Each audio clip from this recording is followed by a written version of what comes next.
యేసుక్రీస్తు నామానికి మహిమ కలుగును గాక. ఆమేన్. మంచిదండి. నాకు ఈ చక్కటి అవకాశం ఇచ్చినటువంటి గ్రూప్‌లో ఉన్న సభ్యులందరికీ నా ప్రత్యేకమైన వందనాలు తెలియజేస్తా ఉన్నాను. మరి ముఖ్యంగా మీ అందరికీ కూడా సబ్బాతు శుభాకాంక్షలు తెలియజేస్తా ఉన్నానండి. మరొక పాట పాడుకుని దేవుని నామాన్ని మహిమ చేసుకుందాము. కృపా కనికరము గల దేవా మహా మహిమ గల మహారాజా కృపా కనికరం గల దేవా మహా మహిమ గల మహారాజా తరతరములకు ధన్యులుగా మము చేసినది నీవే కదా తరతరములకు ధన్యులుగా మము చేసినది నీవే కదా కృపా కనికరం గల దేవా మహా మహిమ గల మహారాజా మితిలేని కనికరమే నన్ను బ్రతికించినది మించిన కృపతో సంతృప్తి పరచినది మితిలేని కనికరమే నన్ను బ్రతికించినది మించిన కృపతో సంతృప్తి పరచినది కనికర పూర్ణుడా యేసయ్యా స్తోత్రము కనికర పూర్ణుడా యేసయ్యా స్తోత్రము ఆరాధన నీకేనయ్యా అనునిత్యము నే చేసేదా ఆరాధన నీకేనయ్యా అనునిత్యము నే చేసేదా కృపా కనికరం గల దేవా మహా మహిమ గల మహారాజా నీ గొప్ప కనికరమే నన్ను వెలిగించినది నీ సముఖములో నన్ను నిలిపినది నీ గొప్ప కనికరమే నన్ను వెలిగించినది నీ సముఖములో నన్ను నిలిపినది కృపా సత్య సంపూర్ణుడా యేసయ్యా స్తోత్రము కృపా సత్య సంపూర్ణుడా యేసయ్యా స్తోత్రము ఆరాధన నీకేనయ్యా అనునిత్యము నే చేసేదా ఆరాధన నీకేనయ్యా అనునిత్యము నే చేసేదా కృపా కనికరం గల దేవా మహా మహిమ గల మహారాజా కృపా కనికరం గల దేవా మహా మహిమ గల మహారాజా తరతరములకు ధన్యునిగా నన్ను చేసినది నీవే కదా తరతరములకు ధన్యునుగా మము చేసినది నీవే కదా ప్రైజ్ ది లార్డ్. దేవునికి మహిమ. చక్కని పాట పాడారు, మీకు వందనాలు అయ్యగారు. వెల్కమ్ అయ్యగారు. థ్యాంక్ యూ అండి. మా అమ్మగారు మంచి పాట పాడారు. దేవునికి స్తోత్రం. దేవునికి మహిమ కలుగును. అమ్మ మరి నేను బాగానే ఉన్నది కదా, ఈ యొక్క ఫిలిము బాగానే కనిపిస్తుంది కదా? Yes sir. Okay sir. Okay, okay. దేవుని స్తోత్రం. ప్రియ దేవుని విశ్వాసులందరికీ మరొకసారి వందనాలు. ఇంతవరకు పాటల ద్వారా అలాగే ప్రార్థన ద్వారా మీరందరూ దేవుని స్తుతించి ఉన్నారు. ఈ దినమందు మరొకసారి ఇలాగ నా దేవుని యొక్క వాక్యాన్ని చేతపుచ్చుకొని మీ మధ్యన ఈ రీతిగా ఉండటానికి దేవుడు నాకు సహాయం చేస్తున్నాడు. మరి ఈ యొక్క సమయమందు చిన్న ప్రార్థన చేసుకుని వాక్య పరిచర్లకు వెళ్తాం. పరిశుద్ధుడా, ప్రేమల తండ్రి, మహోన్నతుడా, నీ యొక్క కృపను బట్టి మరొకసారి వందనములు నైనా. మరి గడిచిన నైనా సమయం అంతయు నీ యొక్క సన్నిధానంలో మేము గడిపి ఉన్నాము. మరొకసారి నీ యొక్క వాక్యం ద్వారా మీ దరికి చేరడానికి ఈ విధముగానైనా ఈ యొక్క జూమ్ ప్లాట్ఫామ్ని మీరు వాడుకుంటున్న విధానం బట్టి నీకు వందనాలు. ఇదిగో ప్రభు యొక్క సమయమందు వాక్యము విత్తనై ఉండగా నీ యొక్క పరిశుద్ధాత్మ మా అందరి మీద మీరు కుమ్మరించి నైనా ఏ వాక్యం అయితే మేము వింటూ ఉన్నామో ఆ వాక్యము నైనా మా యొక్క హృదయము లోతుకి వెళ్ళి మా యొక్క హృదయాలను శుద్ధి చేసే బాధ్యత, యోగ్యత మా అందరికి మీరు అనుగ్రహిస్తారని యేసు నామములో వేడుకుంటున్నాము తండ్రి, ఆమేన్. ఈ యొక్క నేటి దినమందు ఒక ప్రాముఖ్యమైన వ్యక్తిని నేను జ్ఞాపకం చేయాలని ఆశపడుతూ ఉన్నాను. మరి ఆయన బలశాలి, ఇంకా చెప్పాలంటే దేవుని యొక్క దీవెన పొందుకున్న వ్యక్తి. మరి అయితే ఆ యొక్క వ్యక్తి మరణము కూడా ఎంత ఘోరముగా అనుభవించి ఉన్నాడు అన్నది కూడా ఈ యొక్క దినాన మనము తెలుసుకుని ఉందాం. అయితే ఈ యొక్క వాక్యము 3 పాటల కింద ఉన్నదండి. అయితే దేవుని చిత్తమైతే ఈ యొక్క 3 పాటలు ఈ రోజునే చెప్తాను, లేదంటే ఏదైనా అవకాశం ఉంటే మరొకసారి ఈ యొక్క జూమ్లో అందులో నేను తెలియచేయాలని ఆశపడుచున్నాను. ఏదేమైనప్పటికీ ఈ యొక్క దినమందు ఒక వ్యక్తిని మనం జ్ఞాపకం చేసుకుంటున్నాం. ఆ వ్యక్తి సంసోను. సంసోను అనగా ఒక జీవిత చరిత్ర. అయితే ఆ జీవిత చరిత్ర మనము తెలుసుకోవాలంటే ఇంచుమించు ఒక 3 పాటలు ఈ విధంగా ఉంటే కానీ మనము ఆ యొక్క జీవిత విధానం మనము తెలుసుకోలేము.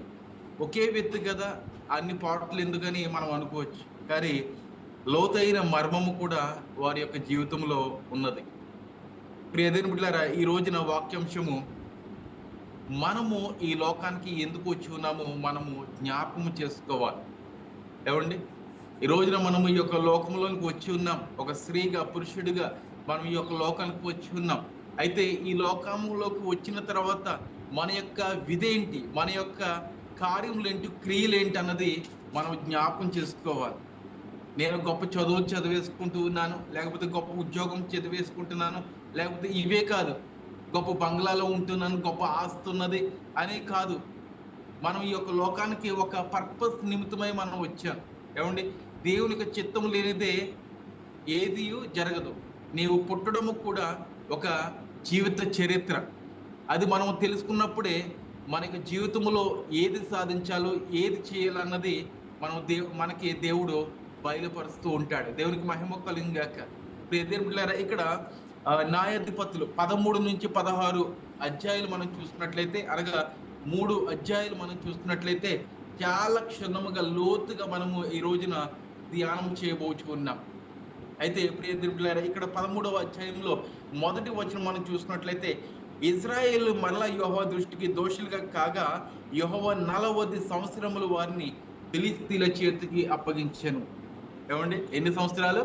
40 సంవత్సరాలు ఫిలిష్తీయుల యొక్క చేతికి మరి దేవుడు అప్పగించాడు. దేవుడు మరొకసారి ఒక మాట అంటున్నాడు, ఒకవేళ దేవుని యొక్క మాట అనగా నా మాట వినకపోయినట్లయితే వారిని భ్రష్ట మనసుకు అప్పజెప్పేస్తా అంటున్నాడు మరొక వాక్యంలో. అలాగనే ఈ యొక్క ఇశ్రాయేలు ప్రజలకు కూడా దేవునికి విధేయత కలిగి లేరండి. వారు ఎప్పుడునూ దేవుని నిందిస్తూనే ఉన్నారు. ఎప్పుడునూ దేవుని యొక్క మాట వినకుండానే వారి యొక్క ఆలోచన ప్రకారంగానే నడుస్తూనే ఉన్నారు.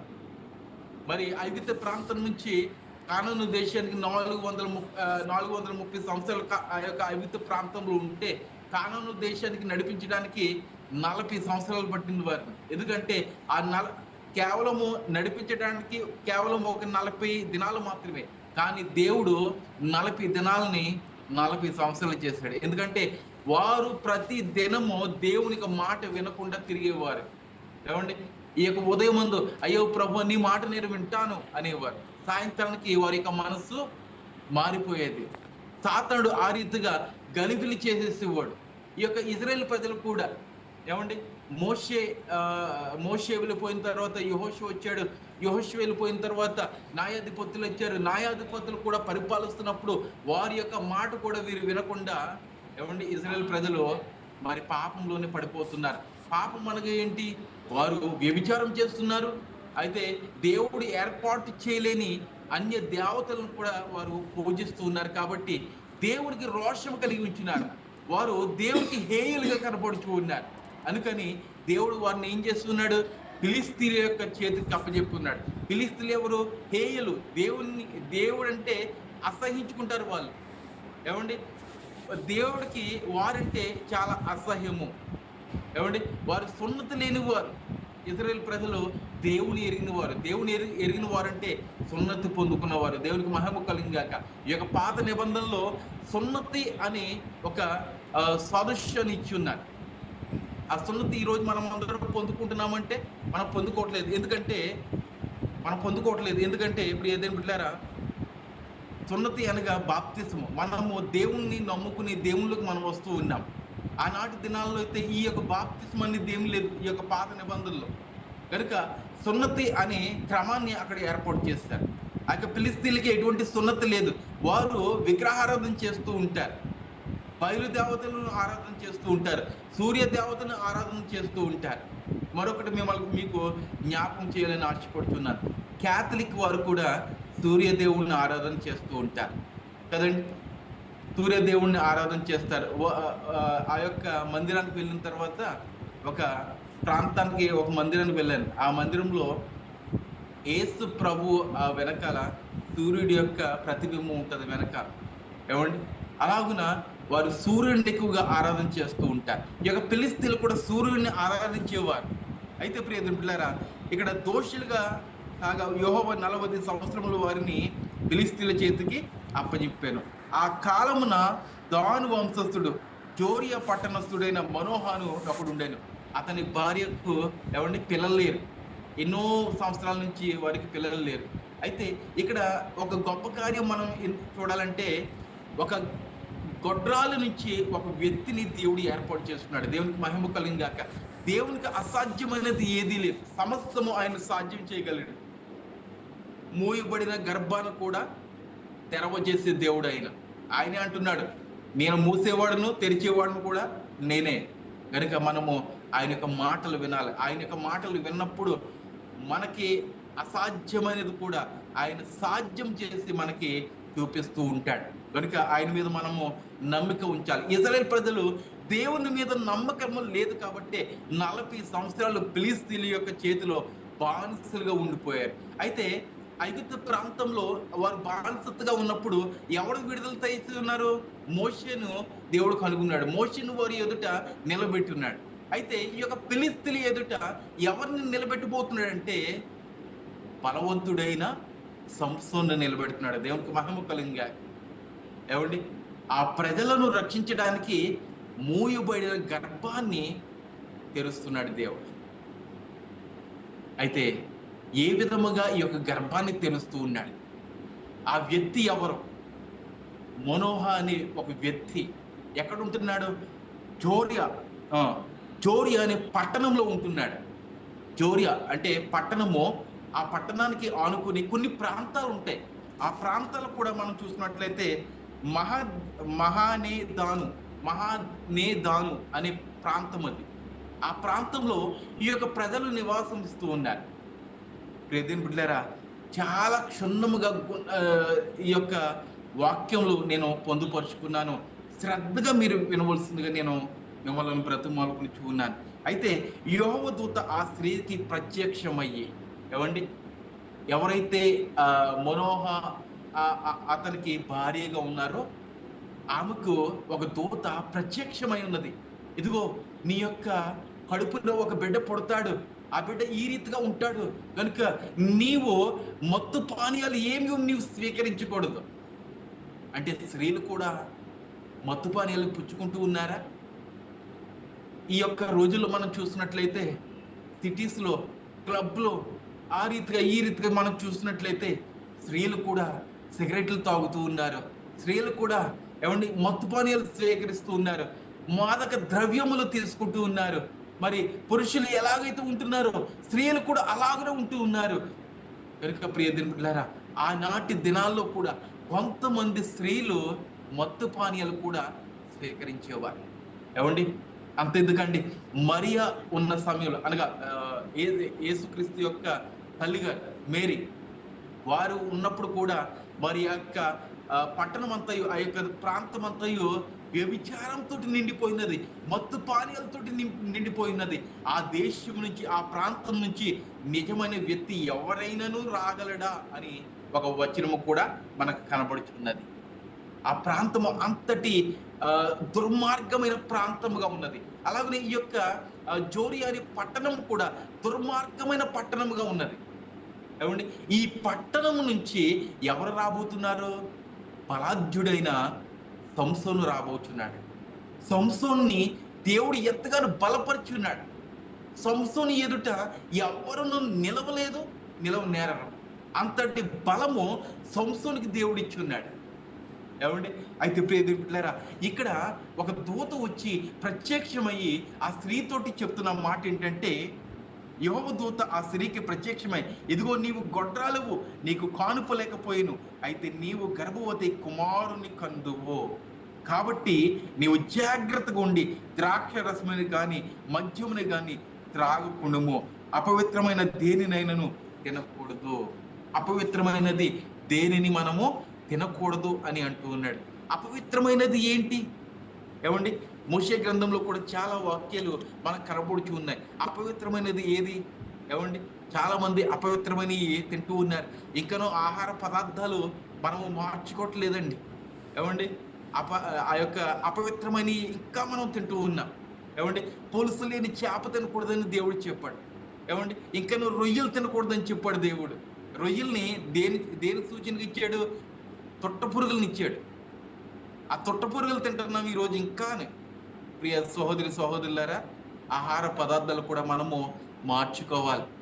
అప్పుడు ఆ యొక్క గర్భవతిగా ఉంటూ ఉన్నప్పుడు ఆ స్త్రీకి ఈ దూత ప్రత్యక్షమయ్యి నీ యొక్క ఆహార పదార్థాలు కూడా, నీ యొక్క పానీయంలో కూడా నీవు మార్చుకోవాలని ఆ దూత సెలవిచ్చి ఉన్నది. అయితే ఆ దూత మాట్లాడినప్పుడు ఇక్కడ మనోహ లేడు, తన యొక్క భర్త లేడు. భర్త ఏదో మరి అక్కడ ఏదో పొలం పనులు లేకపోతే ఏదో పనులకి ఆయన వెళ్ళిపోవచ్చు. అయితే ఆ యొక్క సమయం ముందు భర్త లేడు. భర్త లేనప్పుడు ఆ యొక్క దూత మాట్లాడి ఉన్నది. ఆ దూత మాట్లాడిన మాటలన్నీ ఇంటికి వచ్చిన మనోహుకి క్షుణ్ణముగా చెప్పి ఉన్నదండి. క్షుణ్ణముగా చెప్పిన తర్వాత ఇదిగో ఆయన అంటున్నాడు మాట ఏమంటే, ఆయన ప్రార్థన చేస్తూ ఉన్నాడు. ఏమని?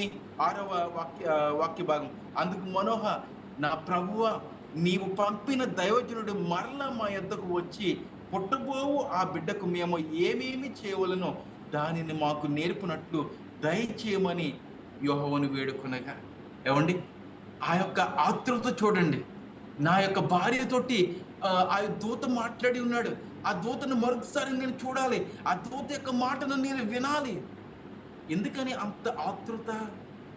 ఎందుకని అంత ఆతృత? మనము హన్నాను మనం చూసుకున్నట్లయితే ప్రియ దేవుని బిడ్డలారా, హన్నా, పెనీనా, ఎల్కానా ఏమండి మొదటి సమయంలో 1వ అధ్యాయంలో మనకి కనబడతారు. అయితే మొదటి సమయంలోని ఈ యొక్క హన్నాకి పిల్లలు లేరు. ఎన్నో సంవత్సరాలు గడిచిపోయినాయి. అయితే హన్నాకి పిల్లలు లేరు. అయితే దేవుడు ఒకనొక సమయం ముందు ఆ యొక్క స్త్రీని దర్శించున్నాడు.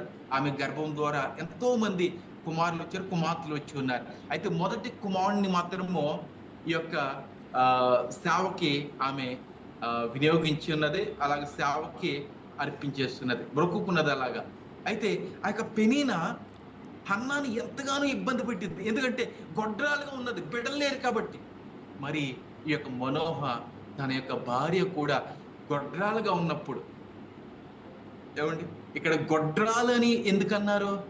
ఒక 5 లేకపోతే 8 సంవత్సరములు దాటేస్తే ఆమెను గొడ్రాలని ఒక మాట నింద పెడతారు. ఏమండి ఒక 2-3 సంవత్సరాలు అయితే పర్వాలేదు, 4 సంవత్సరాలు అయితే పర్లేదు, ఆ పిల్లలు పుడతారులే అని అనుకుంటారు. అయితే 5 సంవత్సరాలు 8 సంవత్సరములు దాటేస్తే ఆమెను గొడ్రాలని పేరు పెడతా ఉంటారు. మన యొక్క ఉంటారు కదండి, మన యొక్క ఇరుగు పొరుగు వాళ్ళు చక్కగా వారు కూడా అంటూ ఉంటారు, ఏ అమ్మ 2 సంవత్సరాలు అయిపోయింది ఇంకా పిల్లలు పుట్టలేదా, లేకపోతే 5 సంవత్సరాలు అయిపోయింది ఇంకా పిల్లలు అని ఎన్నో విధాలుగా బాధిస్తూ ఉంటారు. అయితే ఈ యొక్క మనోహ తన యొక్క భార్య కూడా ఆ యొక్క గొడ్రాలను పొందుకున్న ఆ యొక్క పదాన్ని బట్టి ఆ దినములో వారు ఎంతగానో బాధను అనుభవించి ఉన్నారంట. ఏమండి, అందుకని వెంటనే ఈ యొక్క మనోహం కూడా ఏం చేశాడు, ప్రార్థన చేశాడు. ఇదిగో ఒక దూత వచ్చి ప్రత్యక్షమయ్యి ఇలాగని చెప్పి ఉన్నదా, అయితే ఆ యొక్క దూతని నేను చూడాలి. ఎన్నో దినాల నుంచి ఆయన అనుభవిస్తున్న వేదన బాధను ఎప్పుడైతే తన యొక్క భార్య వచ్చినట్టు చెప్పి ఉన్నదో వెంటనే మనోహ దేవునికి ప్రార్థన చేశాడు. దేవునికి మహిమ కలుగునుగా. దేని బిడ్డలారా, ఈ రోజున మనము దేవుని యొక్క కార్యములు చూస్తున్నప్పుడు, దేవుని యొక్క కార్యములు వింటున్నప్పుడు మనం అందరం ఈ రీతిగా మనం ప్రార్థన చేస్తున్నామా? అయ్యా నీ చిత్తం అయితే మరొక దినంలో నిన్ను స్తుతించడానికి నాకు అవకాశం ఇవ్వు అని మనం ప్రార్థన చేస్తూ ఉన్నామా? ఉదయం నుంచి సాయంత్రం వరకు మనం పని చేసుకుంటాం, సాయంత్రం నుంచి ఏమండి ఉదయం వరకు చక్కటి నిద్రను మనం అనుభవిస్తూ ఉంటాం. ఈ సమయాల్లో దేవుడు అంటే పేరు మాత్రం ఏమి మనకి జ్ఞాపకమే ఉండదు. ఎందుకంటే ఈ లోకాన్ని ఎవరు ఏలుతున్నారు? సాతానుడు ఏలుతున్నాడు. సాతానుడు ఎవరిని ఏలుతున్నాడు? మనల్ని ఏలుతున్నాడు. మనల్ని ఏలుతున్నాడంటే మనం దేవునికి ప్రార్థన చేయగలమా? ప్రార్థన చేయలేము. వారికి గర్భఫలము కావాలని దేవుని యొక్క సన్నిధానములో ప్రతి దినము వారు ప్రార్థించేవారంట. ఎవరు? మనోహ తన యొక్క భార్య. ఈ పరిశుద్ధ గ్రంథంలో భార్య ఆ యొక్క పేరుని మెన్షన్ చేయలేదు, కానీ మనోహాని ఆ యొక్క భర్తను మాత్రము మెన్షన్ చేస్తుంది. అయితే ఈ యొక్క కార్యములన్నీ ఏ సమయంలో జరుగుతూ ఉన్నాయి? ఉదాహరణకి మనం చెప్పాలంటే ఇంచుమించుగా ఈ యొక్క కాలం 1100 సంవత్సరం నుంచి 1700 సంవత్సరాలు బీసీ, యేసుక్రీస్తు జననం అయినప్పటి నుంచి మనము ఏడి అంటాము. యేసుక్రీస్తు ముందైతే మనము బీసీ అంటాం. యేసుక్రీస్తు జననము కాక మునుపు 4000 సంవత్సరాలు ఉన్నాయి. యేసుక్రీస్తు జననమైనాక 2000 సంవత్సరాల కాలము ఉన్నది. మొత్తము 6025 సంవత్సరాలు భూమి పుట్టి ఉన్నదండి. దేవునికి మహిమ కలుగునుగాక. చాలా మంది అంటూ ఉంటారు, ఈ భూమి లక్షలాది మిలియన్ల సంవత్సరాలు ఉన్నాయని అంటారు. కానీ ఈ యొక్క పరిశుద్ధ గ్రంథము ప్రకారముగా మనకి ఎన్ని సంవత్సరాలు అంటే 6025 సంవత్సరాలు మనం జ్ఞాపకం చేసుకోవాలి. అయితే ఈ సంవత్సరంలో ఈ యొక్క సంఘటన జరుగుతున్నది. ఈ యొక్క బీసీ కాలం అంటే మనం చూసుకున్నట్లయితే అవి కిందకు వస్తూ ఉంటాయి, కాలాలు కిందకు వస్తూ ఉంటాయి. ఏమండి, ఇక్కడ 1100 సంవత్సరాల నుంచి 1070 సంవత్సరాలు ఈ కాలంలో ఈ యొక్క విషయాలన్నీ జరిగి ఉన్నది. ఏ పట్టణంలో? జోర్యా అనే పట్టణంలో. ఆ ప్రాంతం ఏంటి? మహానేదేను. ఆ యొక్క మాట ఎక్కడ ఉంటుందంటే ఈ యొక్క 13వ అధ్యాయము 25వ వాక్య భాగము చివరిలో ఉంటుందండి. ఏమండి, దేవుని చిత్తం అయితే ఆ యొక్క అధ్యాయం కూడా ఈ దినమందు మనం చదువుకుందాం.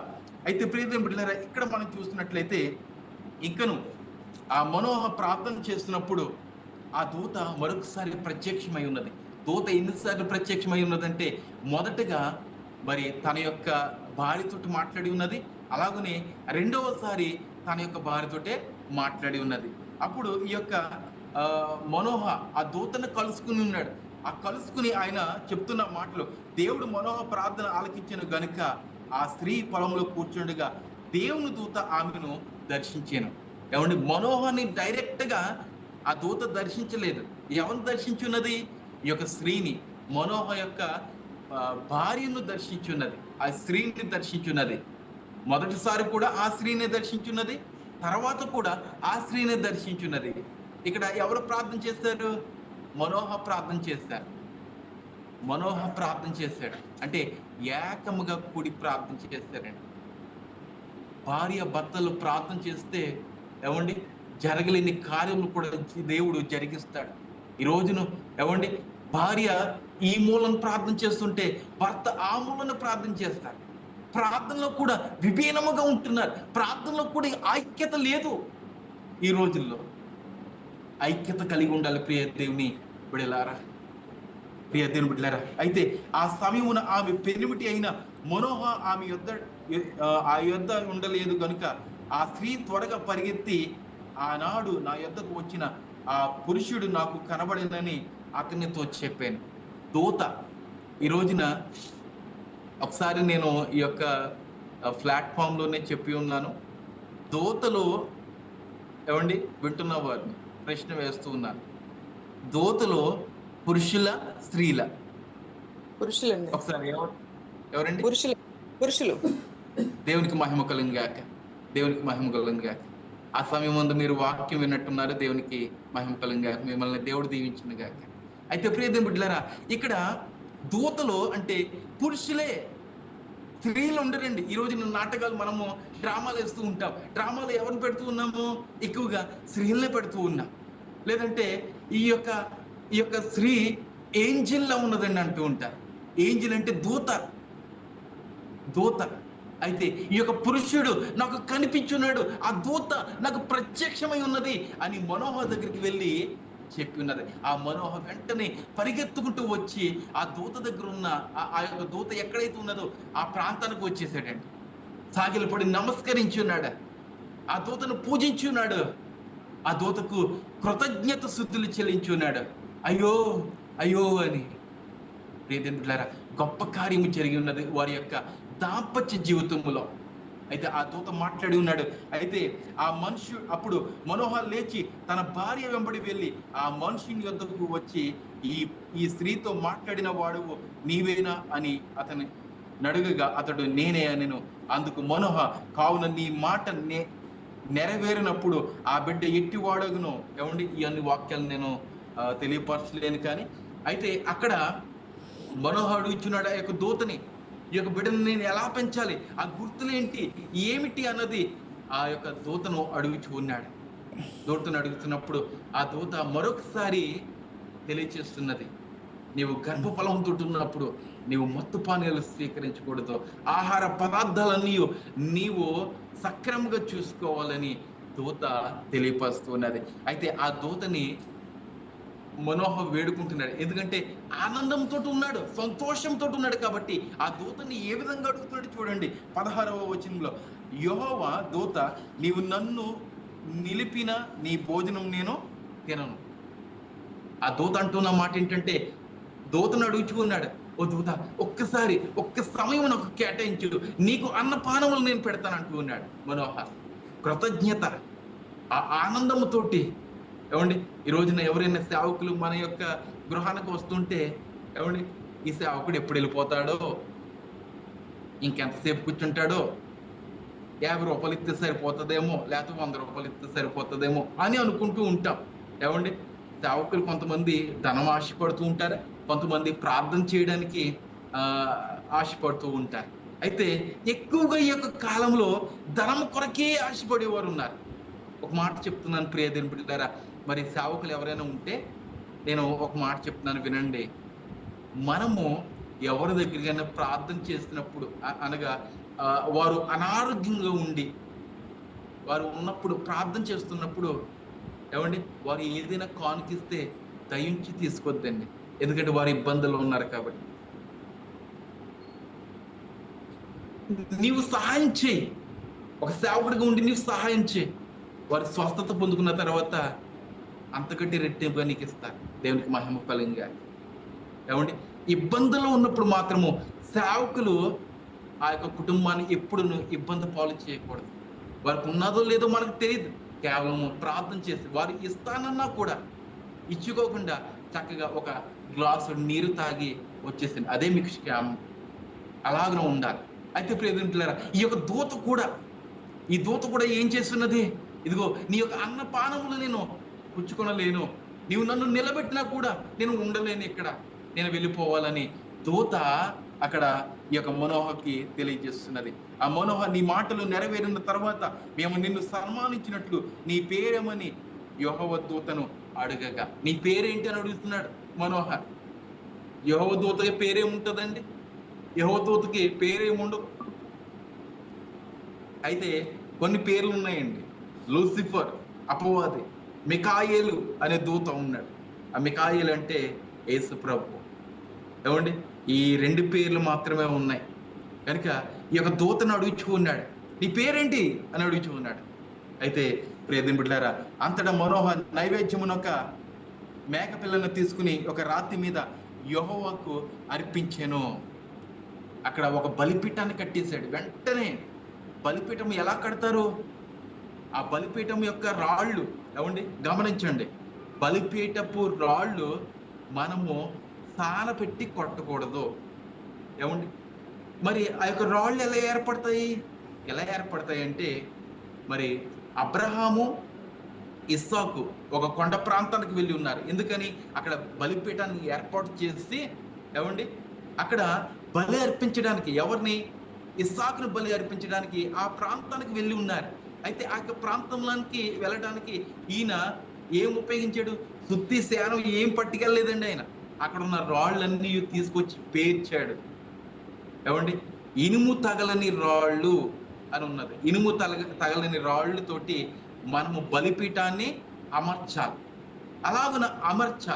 అలాగున అక్కడున్న రాళ్ళన్నీ పోగు చేసి ఈ యొక్క మనోహ, ఏమండి బలిపీఠాన్ని అమర్చాడు. దేవునికి మహిమ కలుగుగా.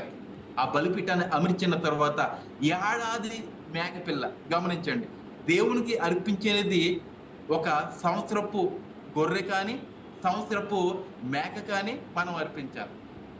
దానికంటే తక్కువ వయసు ఉన్నది మనము లేత గొర్రెను మనము అర్పించకూడదు, లేత మేకను మాత్రము అర్పించకూడదు. ఇక్కడ మనోహ కూడా దానినే ఫాలో అవుతున్నాడు. ఇవన్నీ ఈ యొక్క పరిశుద్ధ గ్రంథంలో అనగా ఈ యొక్క అధ్యాయంలో లేదు, కానీ సిద్ధాంతంలో దేవుని యొక్క ప్రణాళిక బట్టి ఈ యొక్క వాక్యంలో ఉన్న దానిని నేను తెలియపరుస్తూ ఉన్నాను. ప్రియదేవుని బిడ్డలారా, ఇవన్నీ మనం జ్ఞాపకం చేసుకోవాలి. ఏది మనం తినాలి, ఏ విధముగా బలిని అర్పించాలి, ఏ విధముగా బలిపీఠాన్ని ఏర్పాటు చేయాలి, ప్రతి దానికి ఒక అంచనా, ఒక కొలత, ఒక నిర్మాణము, ప్రతిదీ దేవుడు ఇందులో పొందుపరుచున్నాడు. దేవుడు సివిల్ ఇంజనీరింగ్ అండి. సివిల్ ఇంజనీరింగ్ కంటే, ఈ చదువుల కంటే గొప్ప జ్ఞాని ఆ దేవుడు. ఏమండి, కనుక ప్రియదేవుని బిడ్డలారా, ఈ యొక్క గ్రంథము చదవాలంటే మన యొక్క జీవితము సరిపోదు. ఏమండి, ఒక సంవత్సరంలో చదివేసానులేండి అని అనుకుంటాం ఈ యొక్క గ్రంథాన్ని. కానీ ఆ యొక్క సంవత్సరంలో చదివిన వాక్యములు ఏమైనా మనకు గుర్తున్నాయా? ఉండవు. ఈ పరిశుద్ధ గ్రంథాన్ని 7 సార్లు నేను చదివాను. ఇంకా కొత్తగానే ఉంటుంది ఈ యొక్క గ్రంథము నాకు. ఏమండి, ఈ గ్రంథము నాకు ఎప్పుడు కొత్తగానే ఉంటుంది. ఎందుకంటే ఈ గ్రంథంలోని వాక్యములు అంతగా నన్ను ఉత్తేజపరుస్తూ ఉంటాయి. ప్రియదేవుని బిడ్డలారా, ఈ గ్రంథంలోని వాక్యములు చదవండి. ఈ వాక్యంలో ఉన్న సారాంశాన్ని మనం గ్రహించాలి. అక్కడ మనోహ బలిపీఠాన్ని కట్టాడు. బలిపీఠము కట్టినంత వరకు ఆ దూత ఉన్నది. ఆ బలిపీఠము మీద ఆ మేకను పెట్టి ఉన్నాడు. మేకను పెట్టిన తర్వాత దేవుని యొక్క అద్భుత కార్యం చూడండి. ఆ దూత ఒక అద్భుత కార్యం చేసి ఆ ప్రాంతం నుంచి ఆరోహణం అయిపోయినది. ఆ యొక్క చివరి వచనాల్లో మనం చూద్దాం. అయితే ఎట్లానగా జ్వాలలు బలిపీఠము మీద నుండి చదవడమా, ఎట్లానగా జ్వాలలు బలిపీఠము మీద నుండి ఆకాశంలోకి లేచుచుండగా యెహోవా దూత బలిపీఠము మీద ఉన్న ఆ జ్వాలల్లో పరమునకు ఆరోహణమయ్యాను. మనోహయు అతని భార్యయు దాన్ని చూచి నేలకు సాగిలపడాను. ఏమండి, అక్కడ బలిపీఠాన్ని దేవుడు అగ్ని ద్వారా కాల్చున్నాడు. ఇక్కడ పరలోకం నుంచి అగ్ని జ్వాలలు వచ్చి ఉన్నాయంటే మనకి ఒక ప్రవక్త ఉన్నాడు. ఆ ప్రవక్త పేరేంటి చెప్పాలి? గొప్ప ప్రవక్త ఎవరండి? ఏలియా. Praise God. దేవునికి మహిమ కలుగుగాక. ఏలియా ఆ ప్రాంతంలో ఉన్నప్పుడు ఇంచుమించుగా 400 మంది ఏమో ప్రవక్తలు, 450 మంది ఏమో బయలు ప్రవక్తలు ఉన్నారు. ఇంచుమించుగా ఒక 850 మంది ప్రవక్తలు ఉన్నారు. వారందరూ ఉదయం నుంచి సాయంత్రం వరకు గుండెలు బాదుకుని ఒళ్ళను చీల్చుకుని ప్రార్థిస్తూ ఉన్నారు. అయితే అక్కడ ఒక్క అగ్ని రేణు కూడా ఆ యొక్క బలిపీఠం మీదకి రాలేదు. ఉదయం నుంచి సాయంత్రం వరకు ప్రార్థించున్నారు వారి యొక్క దేవతలకు, వారి యొక్క దేవుళ్ళకు. అయితే ఈ యొక్క ఏలియా ఒక్క నిమిషము ప్రార్థించిన వెంటనే పరలోకం నుంచి అగ్ని దిగి వచ్చి ఆ బలిపీఠాన్ని కాల్చినట్టుగా మనం చూస్తూ ఉన్నాం. అలాగున ఈ యొక్క మనోహ అర్పించిన ఆ యొక్క బలిపీఠాన్ని కూడా ఎవరు కాల్చి ఉన్నారు? ఆ పరమందున్న దేవుడు. వారి యొక్క అర్పణ ఎవరు స్వీకరించి ఉన్నారు? దేవతతో కాదు, పరలోకమందు ఉన్న ఆ దేవుడు స్వీకరించున్నారు. ఎవరికి అర్పించున్నాడు? ఈ యొక్క మనోహ ఆ యొక్క మేకని దేవునికి అర్పించున్నాడు. ఎందుకని అర్పించున్నాడు? ఆ యొక్క గొడ్రాలి అయిన తన యొక్క భార్య యొక్క గర్భాన్ని తెరిచినందుకు దేవునికి కృతజ్ఞత స్తుతులు చెల్లించినాడు. ప్రియదేవుని బిడ్డలారా, ఈ యొక్క 13వ అధ్యాయము చదువుకున్నప్పుడు దేవుడు ఎంత గొప్ప అద్భుత కార్యం చేస్తున్నాడు అన్నది ఆ కుటుంబంలో మనం చూస్తూ ఉన్నాం. వీరు ఆ యొక్క బలిపీఠాన్ని కాల్చి వేసిన తర్వాత ఎంతగా భయపడిపోయినారు ఒకసారి మనం చదువుదాం. ఏమండి, అంతవరకు దేవునికి దూత మాట్లాడుచున్నప్పుడు చాలా చక్కగా విన్నారు, చూశారు, అంతా బాగానే ఉన్నది. కానీ ఆ దూత వెళ్ళిపోతున్నప్పుడు ఆ యొక్క అగ్ని జ్వాలలు ఆ యొక్క బలిని మరి తీసుకుని ఉన్నప్పుడు వారు ఎంతగానో హృదయంలో భయము పుట్టించి ఉన్నది. ఆ తర్వాత వాక్యంలో చూద్దాం. ఆ తర్వాత యెహోవా దూత మరల మనోహకును అతని భార్యకును ఇంకా ప్రత్యక్షము కాలేదు. ఆయన యెహోవా దూత అని మనోహ తెలుసుకుని, మనము దేవుని చూచితిమి కనుక మనము నిశ్చయముగా చనిపోదుమని తన భార్యతో అనగా. ఏమండి, మనోహ ఏమంటున్నాడు భార్యతోటి? ఇదిగో మనము నిత్యంగా చనిపోతాము. ఎందుకంటే దేవుని యొక్క దూతను మనం చూస్తాం, ప్రత్యేకంగా కల్లారాన్ని మనం చూసి ఉన్నాం, ఇక మనం చనిపోతాము అని భార్యతో అన్నప్పుడు భార్య అతన్ని ఏం చేస్తున్నదంటారు? ఓదార్చున్నది, నెమ్మలపరుచున్నది. ఓ అయ్యా, నువ్వు కంగారు పడకయ్యా, ఆగు, నువ్వు కంగారు పడకు అని నెమ్మలపరిచి ఆ దూతను మనం చూస్తున్నాం, ఆ ప్రత్యక్షత మనం చూస్తున్నాం. చూసినప్పుడే చనిపోవాలి కదా, మనం చనిపోలేదు. ఎందుకంటే మన మీద ఏదో గొప్ప కార్యము ఆయనకున్నదయ్యా. మనం నిమ్మలంగా ఉందాం, మనం చక్కగా విశ్వాసపూరితమైన జీవితము మనం అనుభవిందామయ్యా అని తన యొక్క భార్య నిమ్మలపరిచి ఉన్నది. తర్వాత వచనాల్లో అతని భార్య, యెహోవా మనల్ని చంపగోరిన ఎడల ఆయన దహన బలిని నైవేద్యమును మన చేత అంగీకరింపడు. ఒకవేళ ఆయనే మనలను చంపాలని అనుకుంటే మన బలిని ఎలా స్వీకరించుకుంటాడు? ఏమండి, మన బలిని ఎలాగున ఆయన అంగీకరిస్తాడు? ఆయన ఆ రీతిగా అనుకోలేదు. మనకు ప్రత్యక్షత ఆయన ఇవ్వాలని, మనల్ని తృప్తిపరచాలని ఆయనను దూత పంపించుకున్నాడు. ఆయన యొక్క అద్భుత కార్యము మన యొక్క కుటుంబంలో రాబోతున్నదయ్యా అని నిమ్మలపరుచున్నది తన యొక్క భర్త. ఈ రోజున భార్యలు భర్తల్ని నిమ్మలపరుస్తున్నారండి? ఏమండి, లేకపోతే భర్తల భార్యలను నిమ్మలపరుస్తున్నారా? ఎవరైనా ఏదైనా మాట అంటుంటే నువ్వు వెళ్ళి అనలేవా? నువ్వు వెళ్ళి పోట్లాడలేవా? లేకపోతే నువ్వు వెళ్ళి జుట్టెట్టుకోలేవా? నువ్వు ఇంకా ఇలాగనే మొద్దుగా ఉంటావా అని ఎగదోస్తూ ఉన్నారా ఇంకానే భార్యలు కానీ భర్తలు కానీ? అలా కాదండి, అలా మనం ఉండకూడదు. దేవుని ఎదుట మనము నిందారహితులుగా ఉండాలి, మంచివారిగా ఉండాలి, పరిశుద్ధులుగా ఉండాలి. ఆ యొక్క దినాల్లో ఆ జోరియా అనే పట్టణంలో, ఏమండి, పట్టణం అనగా కొన్ని ప్రాంతాలు, కొన్ని 20-30 ప్రాంతాలు ఉంటాయి. ఆ 20-30 ప్రాంతాల్లో మనోహ తన యొక్క భార్యని ఎందుకని దేవుడు ఏర్పాటు చేస్తున్నారంటే వారు యథార్థంగా దేవునికి నిందారహితులుగా ఉన్నారు. ఈ యొక్క ఇశ్రాయేలు ప్రజలందరూ చెడ్డ మార్గంలో ఉన్నారు, భయంకరమైన దుర్మార్గమైన స్థితిలో ఉన్నారు. కానీ ఈ యొక్క మనోహ మాత్రము ప్రతి దినము దేవుడికి అర్పించేవాడు కాబట్టే వెంటనే ఒక మేక పిల్లని నేను తీసుకొస్తానయ్యా అని ఆయన ఎదుట తెలియజేస్తున్నాడు. ఏమండి, మనము చూసుకున్నట్లయితే యోబు గ్రంథంలో కూడా మొదటి అధ్యాయంలో ఆయన బిడ్డల కొరకు, కుటుంబం కొరకు ప్రతి దినము ఒక్కొక్క వ్యక్తికి ఒక్కొక్క బలిని దేవునికి సమర్పించేవాడు. అందరి కోసము ఒకే బలి కాదండి, అందరి కోసము, ఆ కుమారులందరి కొరకు, కుమార్తెల కొరకు, భార్య కొరకు, అతని కొరకు, కుటుంబం అంతటి కొరకు ఒక బలినే ఇవ్వలేదు ఆయన. ప్రతి ఒక్కరికి ఒక్కొక్క బలిని దేవునికి సమర్పించుకుని ఉన్నాడు. ఎందుకని అంటారు? ఎవరి పాపం వారిదే, ఎవరి విశ్వాసం వారిని రక్షిస్తారు, ఎవరి బలి అదే దేవుడు స్వీకరిస్తాడు. అలాగున్న యోబు తీర్మానం చేసుకుని బలిని అర్పించేవాడు. అలాగనే ఈ యొక్క కుటుంబము కూడా ప్రతి దినము బలి అర్పించే కుటుంబముగా ఉండేది. దేవునికి మహిమ కలుగునుగాక. ప్రియ దేవుని బిడ్డలారా, ఈ రోజున మనము బలి అర్పించవలసిన అవసరం లేదు.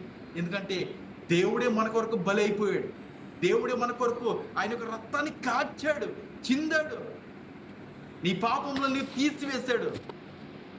అయితే ఏం బలి ఇవ్వాలంటే మనకు ప్రార్థన ధూపం అనేది మనము దేవునికి సమర్పించుకోవాలి. ఆ రీతిగా మనం ఉన్నట్లయితే ప్రభు తప్పకుండా మనల్ని దీవించి ఆశీర్వదిస్తాడు. ఆయన యొక్క కను దృష్టిలో మనము ఏమండి నిందారహితులుగా మనము ఉండబోచు ఉన్నాం. అయితే ఆ తర్వాత వాక్యంలో ఏమండి, ఈ కాలమున ఇట్టి సంగతులను మనకు వినిపింపడని అతనితో చెప్పాను. తర్వాత ఆ స్త్రీ కుమారుని కని అతనికి సంసోను అని పేరు పెట్టాను. ఆ బాలుడు ఎదిగినప్పుడు యెహోవా అతన్ని ఆశీర్వదించాను. మరి యెహోవా ఆత్మ జోర్యకును ఎస్తాయేలుకును మధ్యనున్న మహాన్ని దానిలో అతని రేపుటకు మొదలు పెట్టాను. దేవునికి మహిమ కలుగునుగాక.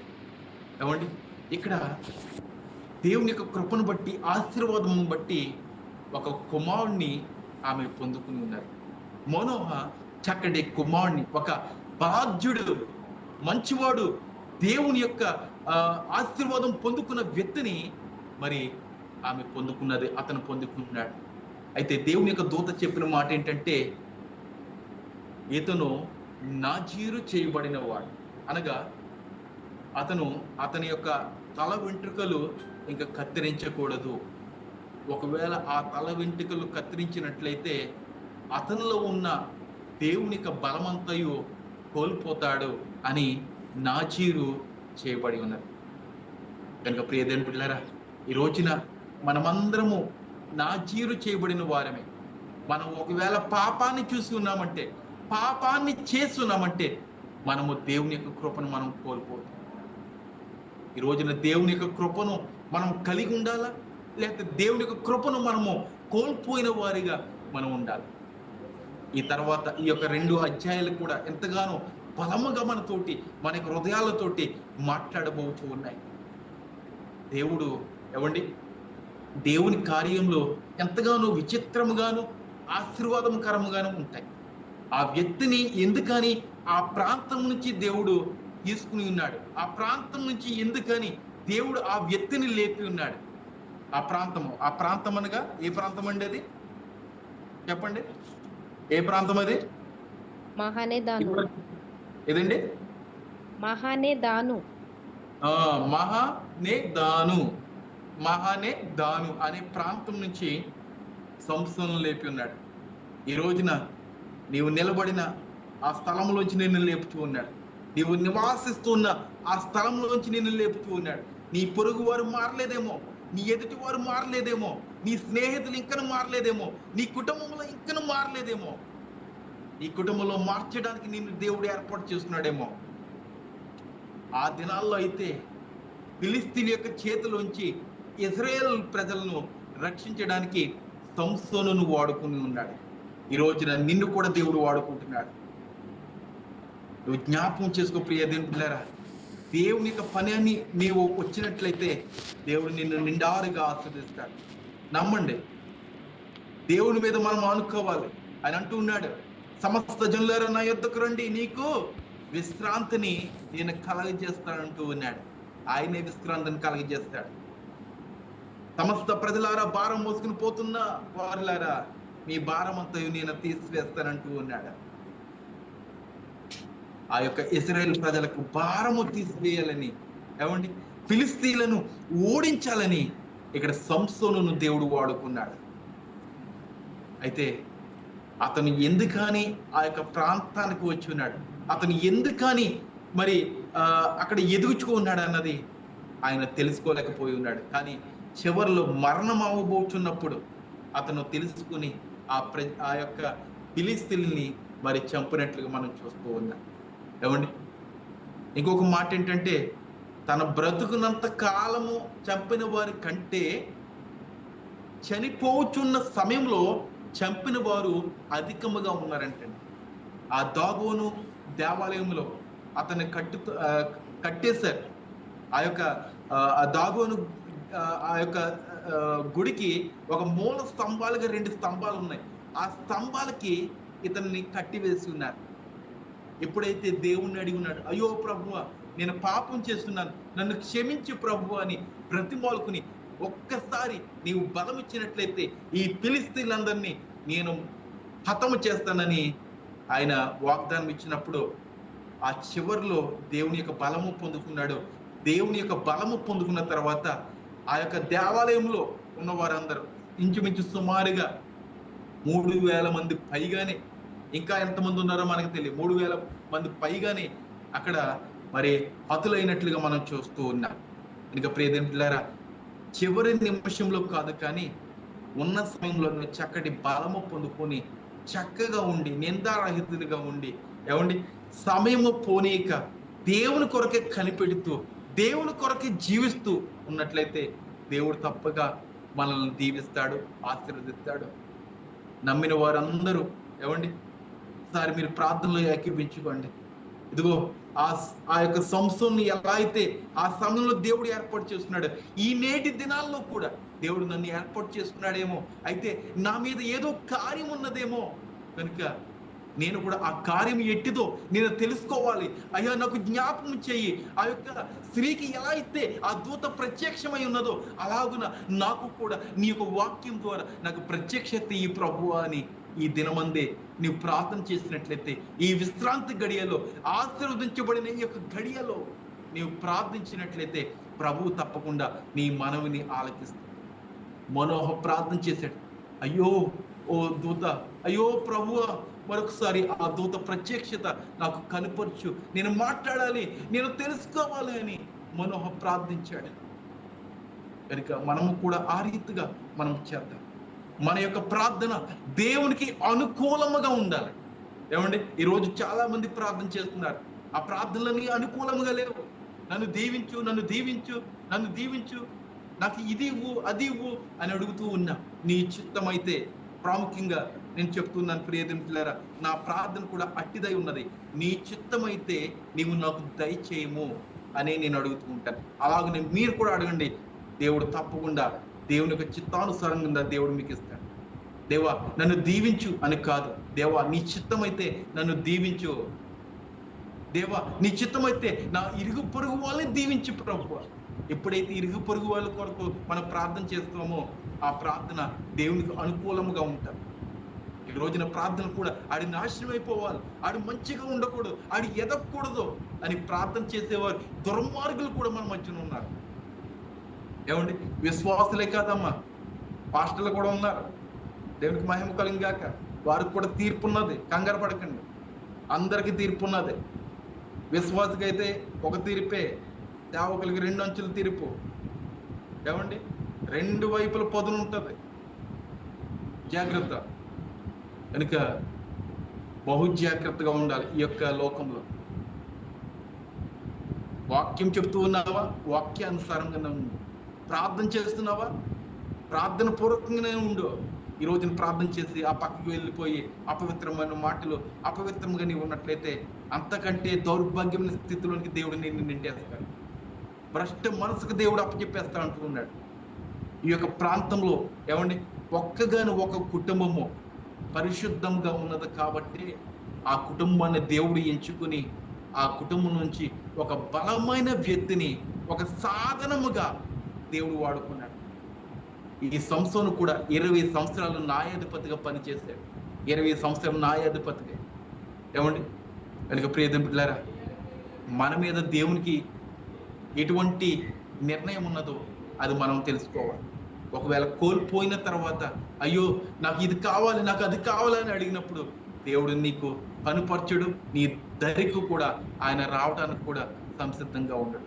కనుక ప్రియ దేవుని విశ్వాసులారా, సమయం ఉన్నప్పుడే సద్వినియోగం చేసుకుని, ఏమండి, దీపం ఉన్నప్పుడే ఇల్లును చక్కబెట్టుకొని, వాక్యం ఉన్నప్పుడే వాక్యాన్ని ధ్యానం చేసి, ప్రార్థన చేసిన సమయం ఉన్నప్పుడే ప్రార్థన చేసి, దేవాలయానికి వెళ్ళే సమయం ఉన్నప్పుడు దేవాలయానికి వెళ్ళి నువ్వు ఆరాధన చేసినట్లయితే దేవుడు తప్పక నిన్ను దీవించి ఆశీర్వదిస్తాడు. ప్రార్థించుకుంటా.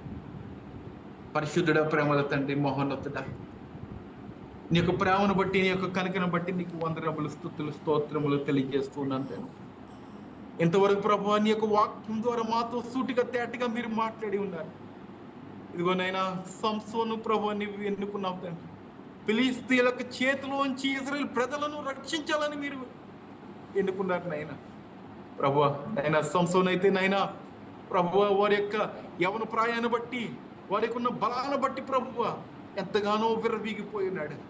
ప్రభువా చివరికి నైనా మరి మరణమైన సమయంలో ప్రభువా నీ యొక్క బలం ఏంటన్నది తెలుసుకున్నాడు. ప్రభు నీ దరికి వచ్చి ఉన్నాడు నాయన. అట్టి రీతి అవకాశము కాదు కానీ మాకు ప్రభువా నైనా మేము బ్రతుకున్నాం, నైనా సజీవు లెక్కలో ఉన్నాం. ఈ సమయం అందు నీ వాక్యం విని ఉన్నాం ప్రభువా. ఈ వాక్యానుసారముగా ఈ సమయం అందు మా యొక్క నిర్ణయము, మా యొక్క తలంపులను మేము మార్చుకునే బాధ్యత, యోగ్యత మాకు అనుగ్రహించండి. నీ చిత్తమైతే ప్రభువా ఈ యొక్క జూములో ఉన్న ప్రతి ఒక్కరిని దీవించండి. ఈ జూములో నైనా మరి నడిపిస్తున్న ప్రతి బిడ్డలను పేరు పేరు మీరు దీవించండి నైనా. ఇదిగో ప్రార్థన చేసిన వారు, పాటలు పాడిన వారు ప్రభువా ప్రతి ఒక్కరిని దీవించండి నైనా.